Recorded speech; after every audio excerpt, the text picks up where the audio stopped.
Good evening. Thanks for joining us at Awaz News. I'm Kubrali and I'll be taking you through big news across Canada. Ontario to stop free COVID-19 rapid test program in pharmacies, grocery stores. Blue Jays pitcher Anthony Bass removed from team's roster. Ontario police clear up miscommunication after women's perfume believed to be a gun.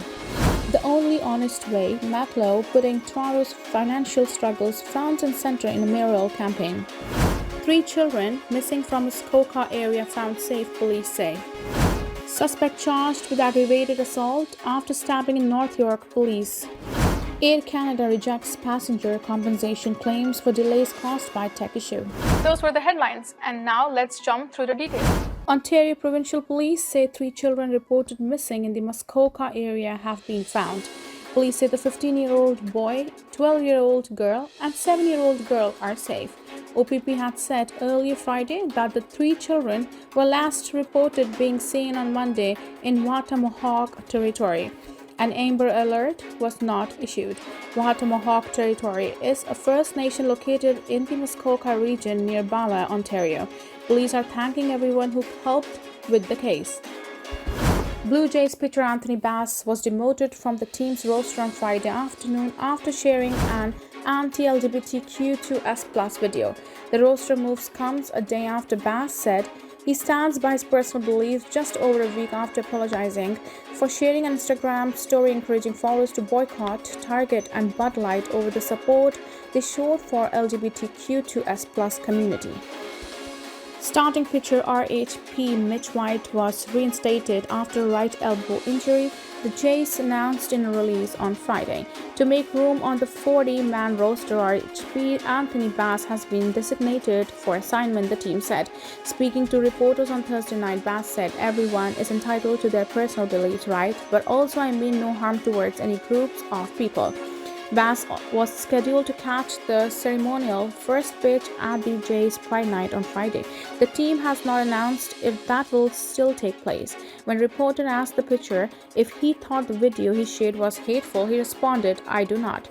That's why I posted originally. When I look back at it, I can see how people would view it that way, and that's why I was apologetic," he said. On Thursday, Bass met with Pride Toronto's executive director to unpack his views and reach a better place moving forward. "I think it is a good second step, but it is not the end of the journey," Pride Toronto's Sherwin Modeste said after the meeting. "I see this as a continuation of learning, and this was something that we agreed on." The week earlier, Bass told reporters he was truly sorry in a brief apology, acknowledging the post he shared was hurtful to the Pride community. A 26-year-old man has been charged with aggravated assault in connection with a stabbing in North York earlier this week. According to police, 2 men were involved in the altercation in the area of Wilson Heights Boulevard and Rainer Road at around 7:40 p.m. on June 7th. Police allege that during the altercation, 1 man was stabbed and the victim fled the area to seek help. Investigators say the suspect, who was armed with 2 wooden objects, began to follow the victim but was arrested a short time later. Police say the victim and suspect knew one another prior to the incident. Farhad Aydemir, a 26-year-old Toronto resident, has been charged with 2 counts of assault with a weapon, aggravated assault, and assault causing bodily harm. Air Canada has rejected compensation claims from some travelers who were among the thousands affected by flight delays caused by computer problems in recent weeks, a response it now calls erroneous, with cash offers en route. In messages to some customers, the airline initially said the information technology fumble was out of its hands, relieving it of obligations to pay them compensation. In this instance, the compensation you are requesting does not apply because the disruption was caused by an event outside of our control. This flight is delayed due to an unforeseen technology issue impacting one of our suppliers, which is impacting our operations, the airline said Thursday in an email to passenger Douglas Judson.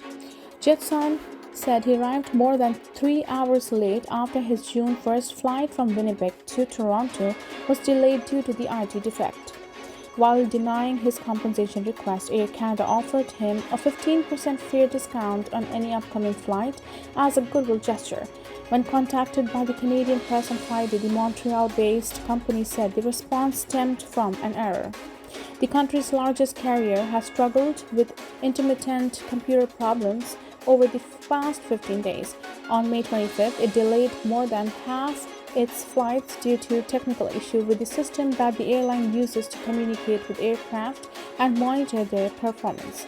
On June 1st, it delayed or cancelled more than 500 flights, over three-quarters of its trips that day, according to tracking service FlightAware, due to ID issues. The same day, Transport Minister Omar Al-Gabra stressed the carrier's compensation responsibilities to its guests. In April, Al-Gabra laid out measures to toughen penalties and tighten loopholes around traveler compensation as part of a proposed overhaul of Canada's passenger rights charter.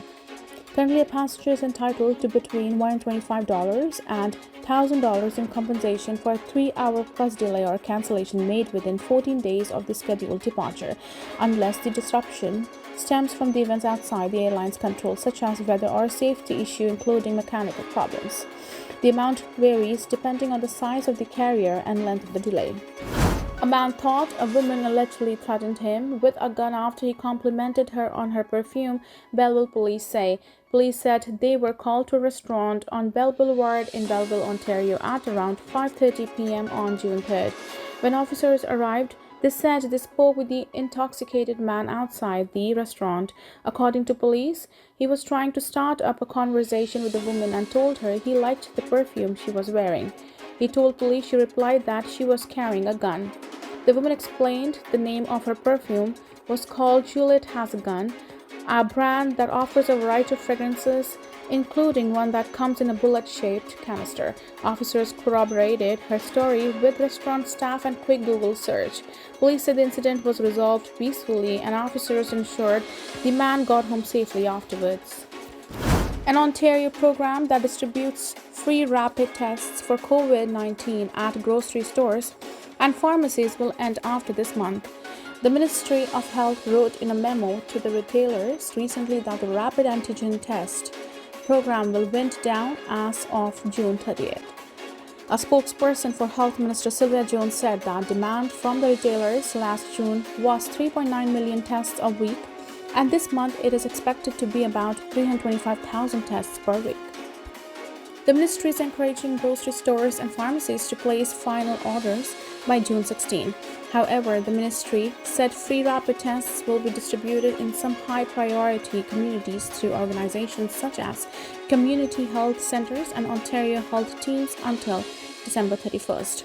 Those communities were identified in December 2020 based on high COVID-19 rates and low testing rates and include many Greater Toronto Area regions such as Brampton, parts of Mississauga, East Toronto and York region, as well as Windsor and Central Ottawa. NDP Health critic France Chilinas said the tests should continue to be available to people who need them, and there are vulnerable people across the province. Online retailers are still selling rapid tests, but not everyone who wants them will be able to afford them, said Janilas, who represents the Sudbury, Ontario area riding of Nickel Belt.